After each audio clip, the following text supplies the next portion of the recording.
دیکھیں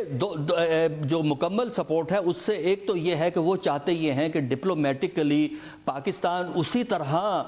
سعودی سٹینڈ کو انڈورس کرے جس طرح گلف کوآپریشن کونسل کے ممبران نے کی ہے، یعنی اوپنلی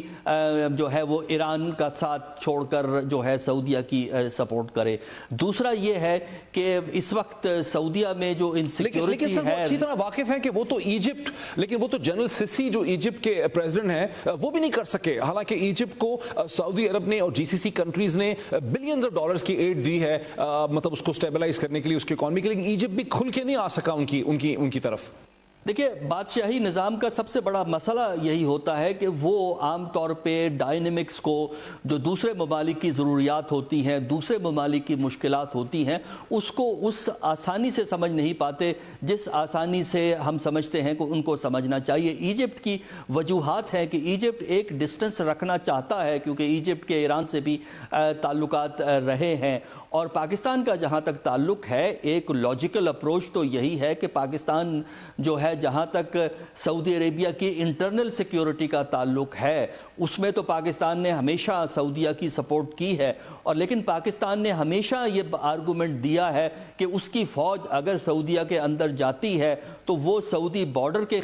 کے باہر کوئی رول پلے نہیں کرے گی، اور جو انٹر عرب کانفلکٹ ہے یا انٹر مڈل ایسٹ کانفلکٹ ہے اس میں پاکستان کا کوئی رول نہیں ہوگا۔ یہ ایک مسلسل پالیسی رہی ہے، لیکن اس کے باوجود سعودی عربیہ کی طرف سے یہ ایک دباؤ رہا ہے کہ پاکستان زیادہ کھل کر جو ہے سعودیہ کی سپورٹ میں آئے، اور اس سٹیج پہ فارن منسٹر بھی یہی چاہتے تھے، لیکن انہیں معلوم تھا کہ پاکستان ایک ڈسٹنس رکھے گا جو کہ پاکستان نے رکھا۔ اب ان کے ڈیفنس منسٹر جب یہاں آتے ہیں تو یہ بھی ایک ڈپلومیٹک پریشر پاکستان پہ استعمال ہوگا کہ پاکستان کچھ سٹیپس جو ہے وہ سعودی عربیہ کی طرف چلا جائے، لیکن لگتا یہ ہے کہ اب تک پاکستان کی ملٹری اور سول حکومت جو ہے سعودیہ سے ہمدردی، سعودیہ کی سالمیت کو سپورٹ کے باوجود وہ ایسا بیان نہیں دے گی، ایسی پوزیشن نہیں لے گی جس سے ایران جو ہے مکمل طور پر ایلینیٹ ہو جائے۔ اگر ہم ڈاکٹر عسکری اگر ہم ایک وائڈر پرسپیکٹو میں اسے دیکھیں کہ کراؤن پرنس محمد بن سلمان جو تشریف لا رہے ہیں پاکستان میں، جو ڈیفنس منسٹر بھی ہیں اور سیکنڈ کراؤن پرنس بھی ہیں، انہی نے انیشیٹ کیا، انہی نے دنیا کو بتایا کہ 34 ممالک کا ایک مسلم الائنس ہوگا دہشت گردی کے خلاف، داعش کے خلاف۔ تو جو لارجر ویو ہے، یعنی سعودی عرب نے ظاہر کسی کو کنسلٹ بھی نہیں کیا تھا، ہمیں پتا ہے کہ پاکستان انڈونیشیا، لیبنان اور ملیشیا کے رد عمل سے ہمیں پتہ چلا کہ ممالک سے پہلے کوئی کھل کے بات ہوئی نہیں تھی کہ 34 نیشن کا ملٹری الائنس کیا ہوگا۔ تو جو اور یہ بھی مطلب جو چیز میں ایڈ کرتا ہوں کہ Saudis are not stupid, Saudis know what they are doing, they very intelligent ہیں فارن پالیسی مینیپولیشن میں۔ وہ حاصل کیا کرنا چاہ رہے ہیں یہاں پہ؟ دیکھیں حاصل یہ کرنا چاہتے ہیں کہ وہ اس علاقے، یہ جنگ جو ہے، یہ جھگڑا جو ہے بنیادی طور پر اس کے دو فیکٹرز ہیں۔ ایک تو یہ ہے کہ علاقائی بالادستی کا جھگڑا ہے ایران کا اور سعودی عربیہ کا، اگرچہ اس کی روٹس ہمیں شاف ایران کے زمانے میں بھی ملتی ہیں، لیکن اس وقت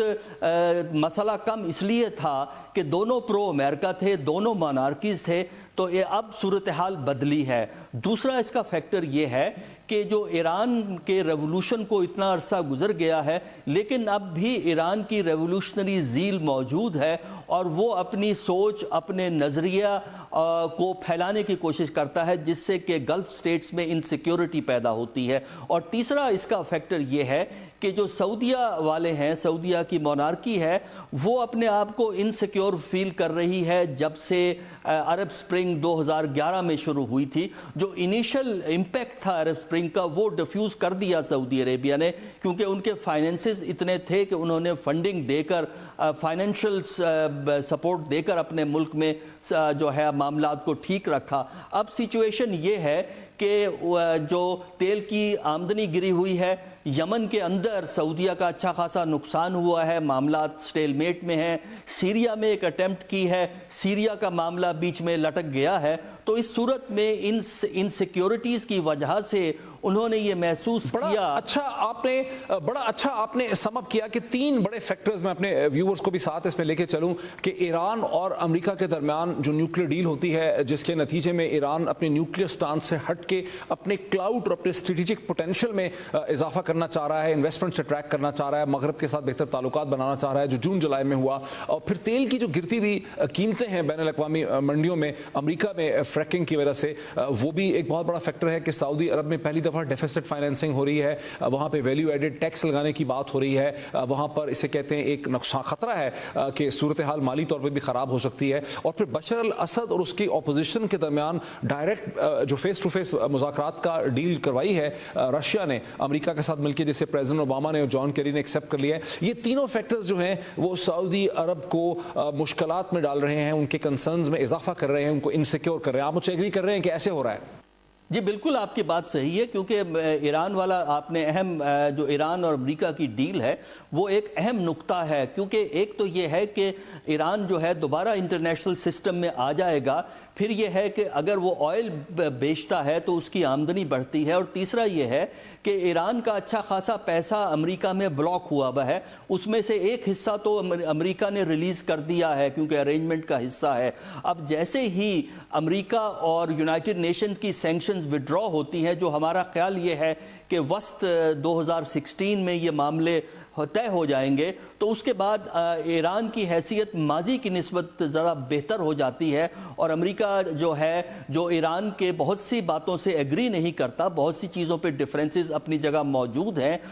وہ اس طرح کی مخالفت ایران کی نہیں کرے گا جس طرح آج سے چند سال پہلے کر رہا تھا. اور یہی چیز جو ہے سعودیہ کے لیے تشویش کا باعث ہے, کیونکہ وہ یہ سمجھتے ہیں کہ ایران پہ جب انٹرنیشنل سسٹم میں آتا ہے, جب اس کی آئل کی آمدنی بڑھتی ہے, اس وقت تو بہت کم ہے, تو پھر وہ اس پیسے کو, اس کلاؤڈ کو, اس حیثیت کو علاقے میں اپنی بالادستی, علاقے میں اپنے نظریات کو آگے بڑھانے کے لیے استعمال کرے گا, جس سے مڈل ایسٹ خاص کر گلف کے لاسٹ میرا کوشچن آپ سے بہت ہی اہم, تو پھر اگر ایران کو ریزسٹ کرنا ہے, اس کو کنٹین کرنا ہے, اور امریکہ ایران کے درمیان بھی ایک ریلیشن شپ بڑھ رہا ہے, تو سعودی آپشنز ہیں کیا, اور پاکستان ان آپشنز میں کہاں فٹ ہوتا ہے؟ سر ویری بریف کامنٹ. دیکھیں سعودی آپشنز اس وقت یہ ہیں کہ پہلے تو وہ ایران سے سچویشن کو ڈیفیوز کرے, اور ایران کے لیے بھی بہتر یہی ہے کہ وہ سچویشن ڈیفیوز کرے, اور اس کے بعد جو ہے وہ آپ کو ان کو امریکہ کی مدد سے اور روس کی مدد سے ایک نیگوسیٹڈ سیٹلمنٹ نکالنا ہوگا. جو سعودیہ تمام کی تمام اپنی مرضی سیریا اور یمن میں نافذ نہیں کر سکے گا, اور اگر تو کمپرومائز فارمولا نکال سکتے ہیں تب تو میرا خیال ہے معاملہ طے ہو جائے گا. جہاں تک پاکستان کا تعلق ہے, پاکستان کے لیے لازم ہے کہ وہ اس جھگڑے سے دور رہے, کیونکہ پاکستان کے اپنے مسائل اتنے زیادہ ہیں کہ وہ اس جھگڑے میں پارٹی بن کر جو ہے کچھ حاصل نہیں کرے گا, کیونکہ اس میں نہ ایران کا فائدہ ہے اس جھگڑے میں, نہ سعودی عربیہ کا. پروفیسر حسن عسکری صاحب بہت بہت شکریہ ہمیں جوائن کرنے کا. ایکسپلین کر رہے تھے کہ پاکستان کو ایران اور سعودی عرب کے جھگڑے سے دور ہی رہنا پڑے گا, ہمارے انٹرسٹ میں یہ نہیں ہے کہ ہم اس میں کسی کی طرف سے اس جھگڑے میں اتر سکیں. یہاں بریک لیتے ہیں, اور بریک کے بعد جب واپس آتے ہیں تو دیکھتے ہیں کہ سندھ کی سیاسی صورتحال کہاں کھڑی ہے. After the break.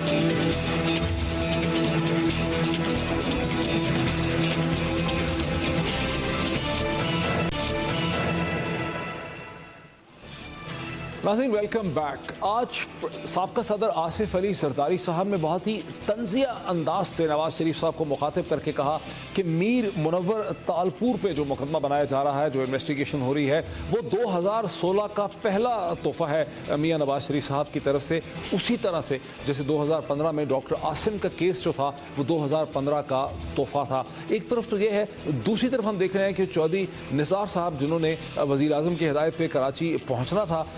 وزیر اعلیٰ جناب قائم علی شاہ صاحب سے ملاقات کرنے کے لیے, وہ ابھی تک نہیں پہنچ سکے. رینجرز کی اسپیشل پاورز کی مدت میں اضافہ ہوئے 30 دن گزر چکے ہیں. تیسری ایک ڈیولپمنٹ یہ ہے کہ ڈاکٹر عمران فاروق کے کیس میں جو 2 ایکیوز تھے وہ اپنی بڑی ڈیٹیل کنفیشنل سٹیٹمنٹ جو ہے وہ دے چکے ہیں, اور پھر متحدہ قومی موومنٹ کے بہت سے رہنماؤں کے نان بیلیبل اریسٹ وارنٹ بھی جو ہے وہ جاری ہیں. ان تمام چیزوں پہ بات کرنے کے لیے کہ کراچی کی سیاست, سندھ کی سیاست کس طرح سے متاثر ہو رہی ہے, دنیا نیوز کے بیورو چیف جناب ریحان ہاشمی صاحب میرے ساتھ ہیں. ریحان ہاشمی صاحب السلام علیکم.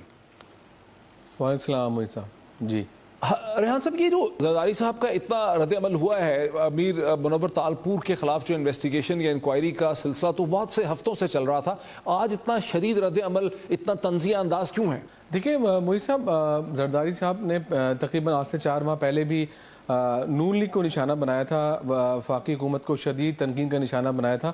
لیکن آج انہوں نے پہلی دفعہ ہم نے دیکھا کہ انہوں نے ڈائریکٹ وزیر اعظم کو میاں صاحب کہہ کے مخاطب کرتے ہوئے کہا اور کہا کہ سن لیں، جیسے کہ آپ نے خود بتایا کہ نہ پہلے کچھ بگڑا تھا پیپلز پارٹی کا، نہ اب کچھ بگڑے گا۔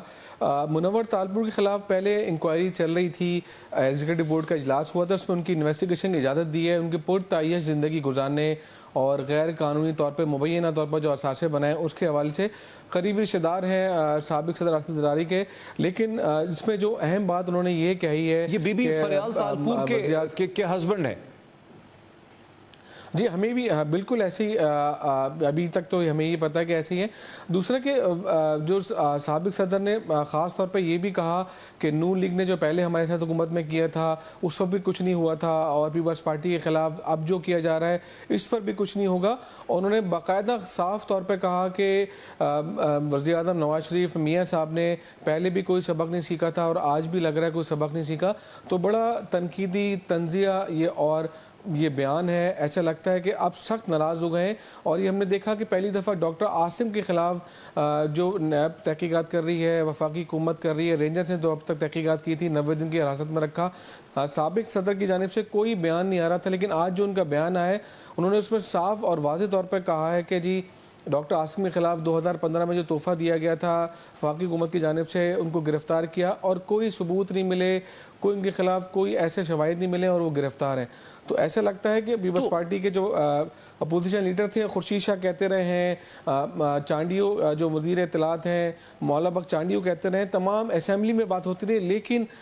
سابق صدر کی جانب سے کوئی ایسا سخت بیان نہیں آیا۔ تو ایسا لگتا ہے کہ ایک تھوڑی سی وضاحت کر دیں کہ جو آصف علی زرداری صاحب نہیں آ سکے، محترمہ بی بی کی مطلب برسی پہ نہیں آ سکے، تو اس کی وجہ بھی کوئی خوف ہے، کوئی کنسرن ہے؟ ڈاکٹر عاصم کے کیس کے حوالے سے ان کے ذہن میں کوئی خدشات ہیں، اس وجہ سے نہیں آ سکے؟ کیا انڈرسٹینڈنگ ہے؟ دیکھیں پیپلز پارٹی کے جو ذرائع وہ کہتے ہیں کہ وہ بیمار ہیں، لیکن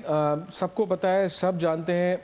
سب اچھی طرح سمجھتے ہیں کہ ڈاکٹر عاصم حسین دست راست ہے، وزیر اعظم ہاؤس، پرائم منسٹر ہاؤس، ان پر پابندی نہیں تھی، وہ بلا جھجک جا سکتے تھے، سندھ حکومت میں ان کا انفلوئنس بہت زیادہ تھا، سیم ہاؤس میں ان پر کوئی پابندی نہیں تھی، وہ جو چاہتے تھے ڈاکٹر عاصم حسین وہ کرا لیتے تھے، تو سب کو اندازہ ہے۔ لیکن ڈاکٹر عاصم حسین نے جو باتیں جے آئی ٹی میں کہی تھیں ان کو ثابت کرنا بھی پولیس کا کام تھا، پولیس نے ڈاکٹر عاصم کو کلیئر قرار دیا۔ اب نیب میں جو باتیں سامنے آ رہی ہیں، نیب اس کی تحقیقات کر رہی ہے، 14 روزہ ریمانڈ پر ہیں، تو ایسا لگتا ہے کہ شاید وہ انتظار کر رہے ہیں کہ نیب کا ریمانڈ مکمل ہو، نیب ریفرنس فائل کرے۔ پولیس کے کلیئر کرنے کے بعد تو پھر سندھ ہائی کورٹ نے دوبارہ سے اے ٹی سی، وہ تو پھر اس پہ دوبارہ سے دہشت گردی کا کیس ختم تو نہیں ہوا نا، وہ تو دوبارہ سے، میری انڈرسٹینڈنگ ہے کہ اس پہ دوبارہ سے کام ہو رہا ہے۔ دیکھیں اس پہ بالکل ایسے ہی ہے، 19 جنوری کی ڈیٹ پڑ گئی ہے، کل اس کی ہیئرنگ تھی اے ٹی سی میں، اور اے ٹی سی اپنا فیصلہ سنانے جائے گی، لیکن اس میں پولیس کا جو انویسٹیگیشن تھی اس کو نیل وائڈ قرار دیا تھا، کہا تھا کہ مطمئن نہیں ہے عدالت، اور اس کے بعد ڈاکٹر عاصم حسین کو نیب نے اپنی ریمانڈ پہ لیا۔ تو نیب کیونکہ وفاقی حکومت کے ادارہ ہے، نیب سے زیادہ ڈر ہے پیپلز پارٹی کو، اور پیپلز پارٹی یہ کہتی رہی ہے کہ عدالتوں میں کیس بھیجے جائیں، جو کیس ہیں وہ سامنے لائیں۔ پولیس کیونکہ سندھ گورنمنٹ کی حکومت ہے، سندھ میں پیپلز پارٹی کی حکومت ہے، تو اس لیے ڈر پولیس سے نہیں ہے، کیونکہ اگر A T C court warrant بھی جاری کرواتی ہے، جیسے دیگر متحدہ گورنمنٹ کے لوگوں کے وارنٹ جاری کرائیں، ان کو گرفتار نہیں کر رہی ہیں، تو آپ اندازہ لگا لیں کہ سابق صدر سب سے زیادہ جو انہیں خدشات ہیں وہ ایسا لگتا ہے نیب سے ہیں، نیب سے ہیں یا رینجر سے۔ اچھا، اب یہ آپ نے خود ہی چونکہ اشارہ کیا کہ ہماری جو اطلاع ہے کہ محترمہ نسرین جلیل صاحبہ، جناب خالد مقبول صدیقی صاحب، ریحان ہاشمی جو آپ کے ہم نامی ہیں، خوشبخش شجاعت صاحبہ، قمر منصور، ان سب کے ناقابل ضمانت naan bailable arrest warrant issue ہیں، لیکن یہ لوگ بہرحال کراچی میں ہیں اور پھر رہے ہیں اور پولیس کی نظروں میں ہیں، کئی دفعہ پولیس کی حفاظت میں بھی ٹریول کرتے ہیں۔ یہ کیا ماجرا ہے؟ دیکھیں پیپلز پارٹی خود سمجھتی ہے کہ ابھی خود وہ اپنے مسائل کے دوچار ہے، وفاقی حکومت کی جانب سے ان کو نیب کی جانب سے بڑی سخت مشکلات کا سامنا ہے، ایف آئی اے کی شکایتیں کرتے رہے ہیں، وہ چاہتے نہیں کہ نیا پنڈورا باکس کھلے، پیپلز ایم کیو ایم کے خلاف ایک ایکشن لیے جائے، ان کے رہنما پکڑے جائیں، کیونکہ بلدیاتی انتخابات ہوئے ہیں، ایم کیو ایم جیتی ہے شہر میں، پیپلز پارٹی چاہتی ہے شہر میں کام ہو، ایم کیو ایم چاہتی ہے کام ہو، تو ایسا نہیں سمجھتا میں کہ پیپلز پارٹی یہ چاہے گی کہ مزید اپنے سامنے ایک نئی اپوزیشن کھڑی کر لے اور ایم کیو ایم کے لوگوں گرفتار کر لے, گرفتار کے کورٹوں میں پیش کرے, تو پیپلز پارٹی کی مشکلات میں اضافہ ہوگا. تو ایسا لگتا ہے کہ پیپلز پارٹی ابھی ویٹ اینڈ سی کی پالیسی اپنا رہی ہے. تو رینجرز بھی نہیں چاہ رہی ہے کہ دباؤ دے, کیونکہ رینجرز کو بھی پتا ہے کہ 30 دن گزر گئے ہیں, ان کی اسپیشل پاورز میں اضافہ ہوئے ہوئے مہینہ اور رہ گیا ہے, اور چودھری نثار صاحب جو وعدہ کیا تھا وزیر اعظم نے وہ تو آئے نہیں. تو قائم علی شاہ صاحب تو انتظار کر رہے ہیں کہ مزید 25 دن گزر جائیں. دیکھیں بالکل ایسی سندھ حکومت انتظار میں. وفاقی وزیر داخلہ کے خورشید شاہ بھی کل کہہ چکے ہیں, وزیر اعلیٰ سندھ کہہ چکے ہیں کہ کوئی رابطہ نہیں ہوا. 1 ماہ ہو گیا وزیر اعظم سے ملاقات ہوئے تو چند دن پہلے ہوئی تھی, لیکن 1 ماہ گزر گیا ہے, رینجر سال میں اضافہ ہوا ہے, مزید 1 ماہ رہ گیا ہے جو اختیارات ہیں. ایسے لگتا ہے کہ سندھ گورنمنٹ انتظار کر رہی ہے کہ 2 ماہ وفاقی حکومت کے پورے ہوں, پھر دوبارہ وہ اسمبلی میں جائے اور دوبارہ وہ اپنے اختیارات کا استعمال کرے, سندھ حکومت کے 18ویں ترمیم کے تحت جو تمام اختیارات استعمال کرے. لیکن ہمارے ذرائع کہتے ہیں کہ آئندہ چند دن میں وفاقی وزیر داخلہ کراچی آئیں گے اور وزیر اعلیٰ سندھ سے بھرپور ملاقات کریں گے. اس میں تمام اسٹیک ہولڈر بھی شامل ہونے کا امکان ہے. لیکن فی الحال سندھ حکومت کی نظریں وفاقی وزیر داخلہ کی کراچی آمد پر ہیں اور وہ انتظار کر رہی ہے کہ آ کے کوئی بڑا فیصلہ کریں وفاقی وزیر داخلہ وزیر اعظم کی ہدایت پر. اور ایسا لگتا ہے کہ آئندہ جیسے مہینہ ختم ہونے سے پہلے ہی چند دنوں میں وفاقی وزیر داخلہ کراچی پہنچے گی, کیونکہ آپ نے دیکھا اعلیٰ سطح کے اجلاس ہو رہے ہیں. اسلام آباد میں 2 اجلاس ہوئے تھے, ان کی موجودگی نہایت ضروری تھی. وزیر دفاع موجود نہیں تھے لیکن وفاقی وزیر داخلہ کی موجودگی بہت ضروری تھی. ایسے لگتا ہے وہ مصروفیت ہے, وہ کراچی آ نہیں سک رہے, لیکن آئندہ ہمارے ذرائع کہتے ہیں چند دنوں میں ان کی کراچی آمد بالکل متوقع ہے. اور یہ سب چیزیں اکٹھی ہو رہی ہیں. ریحان ہاشمی صاحب بہت شکریہ. جیسے کہ آپ نے دیکھا ناظرین کہ کراچی اور سندھ کے حوالے سے بہت سی چیزیں جو کانفرنٹیشن کے فالٹ لائنز ہیں نواز شریف صاحب کی حکومت اور پیپلز پارٹی کے درمیان میں, اور پیپلز پارٹی کے ساتھ متحدہ کا ایک کوآپریٹو ریلیشن شپ ہے, تو یہ چیزیں جو ہیں اکٹھی ہو رہی ہیں اور یہ کیسے ریزالو ہوں گی یہ غالباً جب چودھری نثار صاحب جو ہیں وہاں پہنچیں گے پھر پتہ چلے گا اس کا حل کیا نکلتا ہے. یہاں پہ ایک بریک لیتے ہیں اور بریک کے بعد کراچی کی ایک اور صورتحال جہاں یہ ایک تاثر ہے کمرشل اور بزنس سرکلز کے اندر کہ حکومتی اداروں کے اندر بزنس گروپس کی بڑی ڈیپ پینیٹریشن ہے اور وہ ان حکومتی اداروں کو دوسرے بزنس سرکلز کے بزنس گروپس کے خلاف استعمال کر رہے ہیں. اس پہ بات کرتے ہیں آفٹر دا بریک.